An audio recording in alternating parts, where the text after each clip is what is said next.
Hello student, this is Suman Dutta.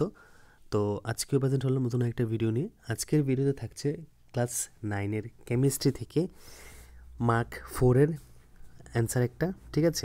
তো আশা করি সবাই ভিডিওটা প্রথম থেকে লাস্ট অবধি নিশ্চয়ই দেখবে। আর এখানে যে মার্ক 4 আছে, এই মার্ক 4-এর কিন্তু খুবই ইম্পর্টেন্ট, দুইটা আসে। দুইটা মানে কত? 4 দুগুণে 8, ঠিক আছে?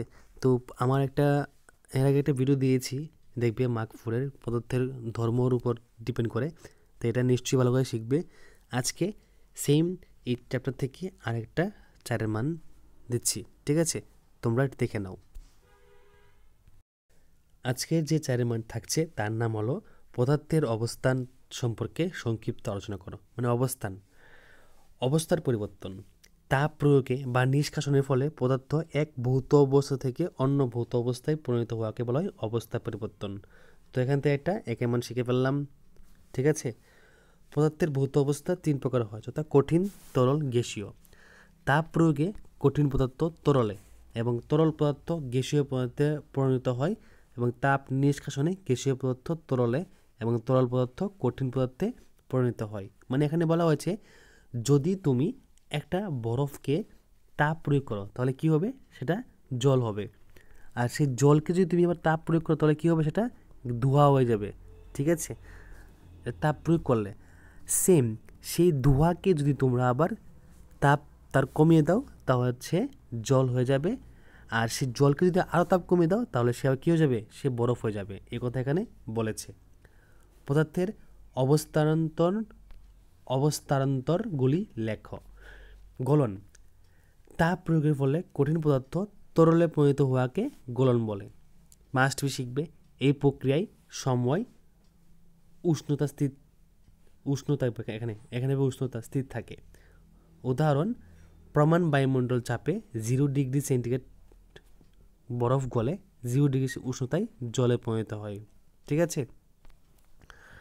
মানে এখানে কি বলা হয়েছে যে কোনো কঠিন পদার্থে যখন আমরা তাপ প্রয়োগ করি, যদি এটা গইল্লা যায় তাহলে এটা কী হয়? গইল্লায় যদি জল হয়, মানে তরল পদার্থে পরিণত হয়, তাহলে এটা কী হয়? এটাকে আমরা গলন বলি, ঠিক আছে? এক্সাম্পল, যদি আমরা 0 ডিগ্রি মাইনাসে নিয়ে যাই তাহলে এটা কী হইব? একটা বরফ হয়ে যাব। আর যদি 0 ডিগ্রি প্লাসে নিয়ে যাই তাহলে এটা কী হইব? বরফটা গইল্লা জলে পরিণত হইব, ঠিক আছে? কঠিনীভবন। বিপরীত ক্রমে তাপ নিষ্কাশনের ফলে তরল পদার্থ কঠিনে পরিণত হওয়া ঘটনাকে কঠিনীভবন বলে। এটি স্থির উষ্ণতায় ঘটে। মানে অন্যদিকে যখন তাপ নিষ্কাশনের ফলে, মানে তাপটা ভাই করে লাইব, যখন কোনো তরল পদার্থ, একটু কইছিলাম যে তরল পদার্থ যখন তুমি এখান থেকে তাপ যখন কমে লাইবা তখন কিন্তু এটা কঠিনে পরিণত হইব, মানে বরফে পরিণত হইব। এটা স্থির উষ্ণতায় ঘটে। উদাহরণ, প্রমাণ বায়ুমণ্ডল চাপে 0 ডিগ্রি এটা উষ্ণতা হবে, উষ্ণতায় জল জমে 0 ডিগ্রি উষ্ণতায় বরফের পরিণত হয়, ঠিক আছে? বাষ্পীভবন। তাপ প্রয়োগে তরল পদার্থ বাষ্পে পরিণত হওয়াকে বাষ্পীভবন বলে। উদাহরণ, প্রমাণ বায়ুমণ্ডল চাপে 100 ডিগ্রি উষ্ণতায় জল ফুটে বাষ্পে পরিণত হয়। ঘনীভবন। তাপ নিষ্কাশনের ফলে তরল পদার্থ পরিণত হওয়া ঘটনাকে ঘনীভবন বলে। এই প্রক্রিয়ায় উষ্ণতা নির্দিষ্ট বা অনির্দিষ্ট থাকতে পারে। উদাহরণ, প্রমাণ বায়ুমণ্ডল চাপে 100 ডিগ্রি সেন্টিগ্রেড উষ্ণতায় বাষ্প ঘনীভূত হয়ে জলে পরিণত হয়।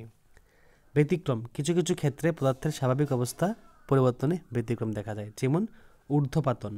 তাপ প্রয়োগের ফলে কোনো উষ্ণতায় কঠিন পদার্থের সরাসরি বাষ্পে পরিণত হওয়াকে ঊর্ধ্বপাতন বলে। যেমন কর্পূর, নিশাদল, আয়োডিন, নেপথলিন ইত্যাদিতে যদি আমি কঠিন পদার্থ প্রয়োগ করি তাহলে এটা বাষ্পে পরিণত হয়ে যাবে।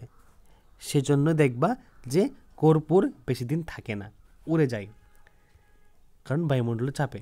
তাপ নিষ্কাশনের ফলে বাষ্পের সরাসরি কঠিন পদার্থ পরিণত হওয়াকে বলা হয় অবক্ষেপণ। উদাহরণ, কার্বন ডাইঅক্সাইড বাষ্প বিশেষ শর্তে ঘনীভূত হয়ে কঠিন কার্বন ডাইঅক্সাইড মানে শুষ্ক বরফে পরিণত হয়, ঠিক আছে? এটাকে বলে অবক্ষেপণ। তো আজকের এই ভিডিওটা তোমরা সবাই প্রথম থেকে লাস্ট অবধি দেখবে। আর এটাকে যদি মুখস্থ করতে চাও তাহলে আমার কথা শুনে শুনে লেখো, বাড়িতে বইয়ে প্র্যাকটিস করো বসে, তাহলে এই প্রশ্নের উত্তরটা ভালো করে শিখতে পারবে, কারণ এটা কঠিন আছে। তো আমি চাইবো সবাই এটা খাতায় নোট করে রাখো, ঠিক আছে? নোট করার পর এটা ভালো করে শিখো, কারণ এটা কিন্তু খুব ইম্পর্টেন্ট যে পদার্থের অবস্থান্তর সম্পর্কে বিস্তারিত আলোচনা করো। হয়তো বা সবটা আসবে না, 2 মান তো আসতে পারে, ঠিক আছে, 2 মান তো আসতে পারে এখান থেকে। তো আমি চাইবো সবাই এটা ভালো করে শিখো। তো দেখা হচ্ছে একটা গুরুত্বপূর্ণ ভিডিওতে। ধন্যবাদ।